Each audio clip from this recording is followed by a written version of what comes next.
Salut à tous et bienvenue dans ce quatrième. Merci. Quatrième tuto moto. Aujourd'hui tuto un petit peu allégé puisqu'on va parler seulement du guidon, de ses poignées et du phare. Il y aura aussi de la théorie. Allez, c'est parti.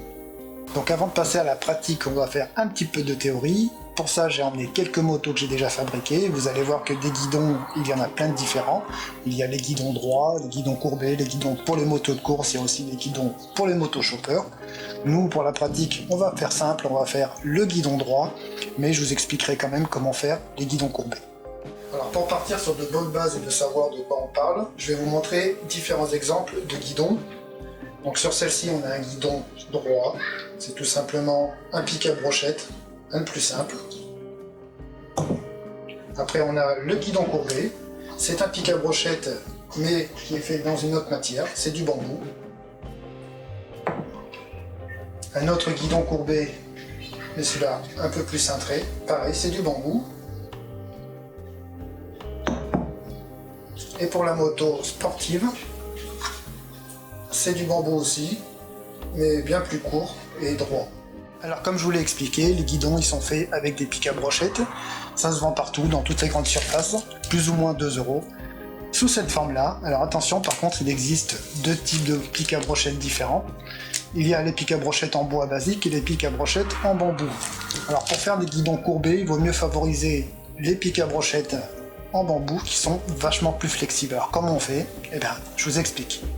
Alors pour courber un pic à brochette en bambou, rien de plus simple, vous allez devoir vous munir de plusieurs choses. La première, une casserole remplie d'eau et un collier en plastique type Serflex assez grand. Là je suis désolé, j'en ai pas, les magasins de bricolage sont fermés comme vous le savez.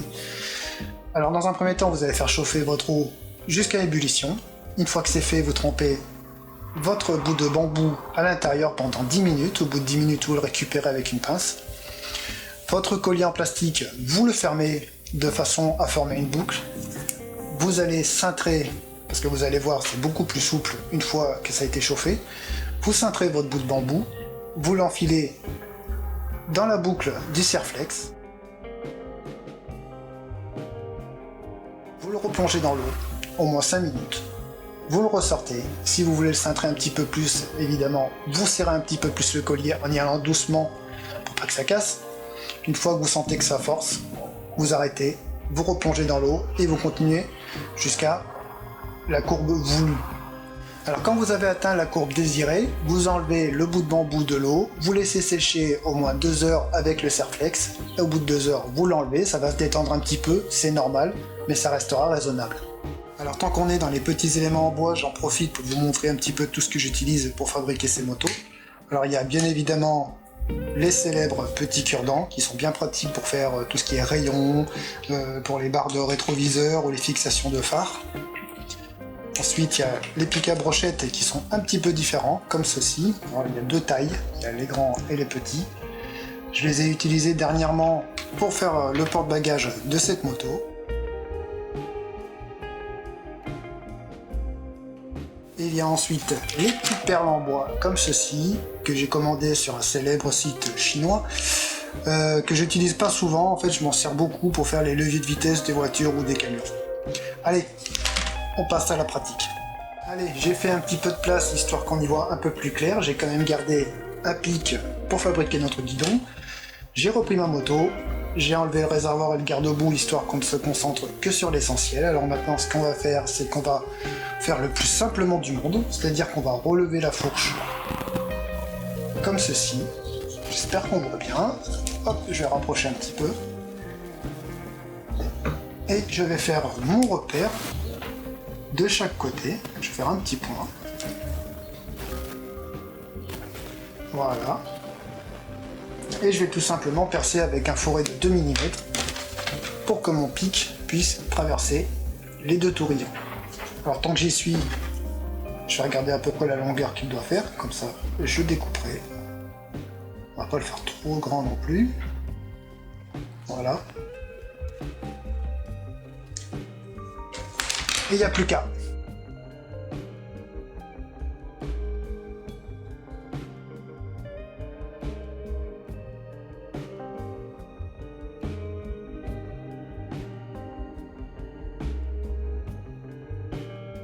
Voilà, ça a été rapide, mes 2 petits trous sont faits, mon guidon est coupé, maintenant il n'y a plus qu'à installer tout ça sur la fourche. Hop, on remet les barres de fourche, tout bêtement, on y insère le guidon, on centre à peu près. Voilà, et maintenant il ne reste plus qu'à faire les poignées et vous allez voir que c'est pas bien plus compliqué. Alors pour la fabrication des poignées, je me suis muni de 2 petits rectangles de bois qui font à peu près 1 cm de long et avec un foret de 2 mm, je vais venir percer de part en part dans le sens de la longueur. Voilà, mes 2 petits rectangles sont percés de part en part. Je vais m'occuper du premier, je vais prendre un pic à brochette que je vais insérer dans le trou jusqu'à l'autre côté et maintenant on va aller à la ponceuse à bande. Alors le but du jeu, il va être simple. Avec la ponceuse à bande, je vais venir casser tous les angles de mon petit rectangle. Et ensuite, je vais tourner jusqu'à obtenir un joli petit cylindre qui me servira de poignée, bien évidemment.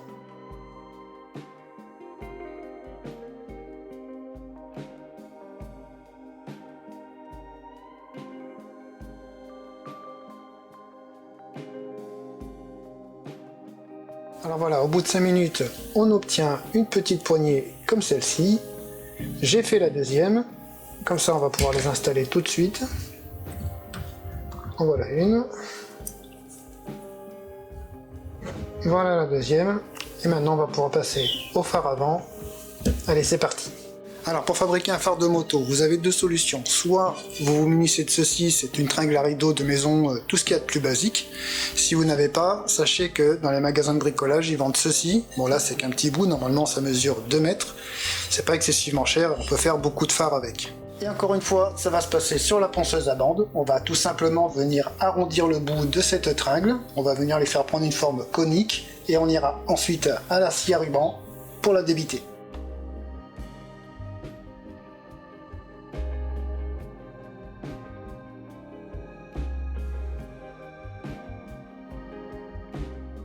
Alors maintenant qu'on a notre petit phare, il va falloir l'installer ici et on va le fixer avec des cure-dents. Alors pour ça, je fais un peu de place déjà. Je vais faire mes repères parce que je vais devoir percer sur le phare de chaque côté. Je vais faire un petit repère là. Petit repère de l'autre côté assez symétrique. Avec mon compas, je fais un pré-trou. C'est pour éviter que le foret ne glisse quand je vais percer. Tout simplement. Je mets mon foret dans le petit trou. Hop, pas besoin d'aller plus loin. Voilà, un petit peu en biais comme ça. Et il va falloir faire la même chose bien évidemment sur la fourche, puisqu'on peut le fixer sur la fourche. Alors je vais faire mes repères. Voilà, un petit trou ici. Un petit trou là. J'espère que je suis à la bonne hauteur. Ouais, ça a l'air pas trop mal.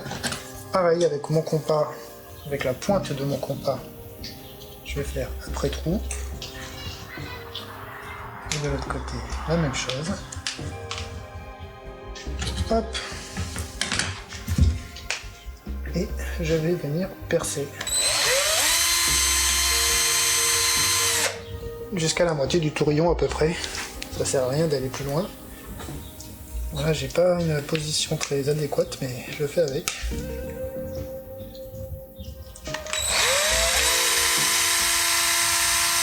Voilà. Maintenant, mon petit cure-dent, je vais le couper. J'ai pas le ciseau, alors il faut que je le cherche. Voilà. Celui-là, il est pas très rond. On va prendre un qui est bien rond. Voilà. Pour la longueur, on va viser à peu près 2 cm. Voilà. Ça, c'est des ciseaux qui coupent bien. Je vais mettre un cure-dent dans le phare. Voilà. Je vais en débiter un autre. De la même longueur si possible. Voilà.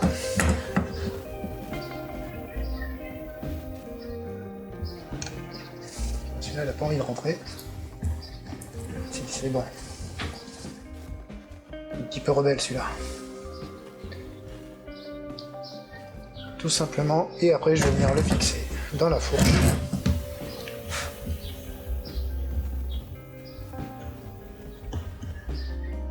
Bien évidemment, je collerai tout ça plus tard. Voilà. Après, il y a juste à le régler un petit peu. Et on a notre phare sur notre moto. Alors, comme vous le savez, en ce moment, c'est difficile pour tout le monde. On est tous confinés à la maison avec les enfants. Je me dois de leur accorder du temps. J'ai donc beaucoup moins de temps à consacrer à l'atelier. C'est pour ça que vous ne verrez pas prochainement de gros épisodes de ma part. Par contre, je vais continuer les tutos moto qui me prennent très peu de temps. Voilà, c'était juste pour vous prévenir. Sur ce, à bientôt et bon courage.